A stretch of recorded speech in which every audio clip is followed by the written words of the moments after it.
સુરતના કાપોદ્રા પોલીસની કામગીરી સામે મૃતકના પરિવારે ઉઠાવ્યા સવાલ। 7મી એપ્રિલથી ગુમ શાકભાજીનો વેપારી મૃત હાલતમાં મળી આવ્યો। પ્રમોદ ચૌધરી નામના વેપારીની લાશ અમદાવાદથી મળી। 7 એપ્રિલના રોજ વેપારી ગુમ થયો હતો। પરિવારે કાપોદ્રા પોલીસને જાણ કરી હતી, છતાં પોલીસે યોગ્ય તપાસ ન કરી હોવાનો આક્ષેપ લગાવાયો છે। પ્રમોદ ચૌધરીનો સાળો કોઈ યુવતી ભગાડી ગયો હતો। યુવતીના પરિવારજનોએ દુકાને આવી અને પ્રમોદ ચૌધરીને ઉઠાવી લઈ જવાની ધમકી આપી હતી, જ્યાં 24 કલાક પહેલા પ્રમોદ ચૌધરી લાપતા થયો હતો। જે બાદ કાપોદ્રા પોલીસને જાણ કરાતા તપાસ કરવામાં આવી હતી। જોકે બાદમાં પોલીસે પરિવારને પ્રમોદ ચૌધરીની અમદાવાદથી લાશ મળી હોવાની જાણકારી આપી હતી।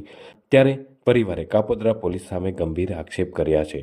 પોલીસે યોગ્ય તપાસ કરી હોત તો વેપારી જીવત હોત તેવું પરિવારે જણાવ્યું હતું। हमारा मामा थे, उनका एक साला था, उनके साथ एक लड़की के से मैटर था, ठीक है। तो 7 तारीख को गुम हो गए। 7 तारीख को गुम हो गए। जो लड़की वाला था वो धमकी दिया था कि हम 24 घंटे में तुमको उठवा लेंगे।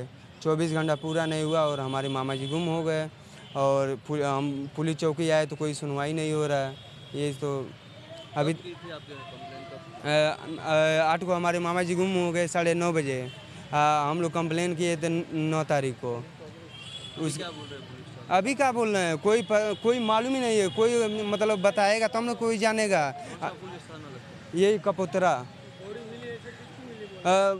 वहाँ पे एक सर थे, वो फोटो दिखाए थे कि देखो ये तुम्हारे मामा जी हैं का। तो हम बोले कि हाँ ये हमारे मामा जी हैं। नहीं, ऐसा तो कल बोल रहे थे कि बॉडी आ जाएगा, लेकिन आज सुनने में आ रहा है कि बॉडी नहीं मिलेगा, बॉडी जल गया है। अब बताइए हम लोग क्या करें। आप लोग को सहारा चाहिए बस।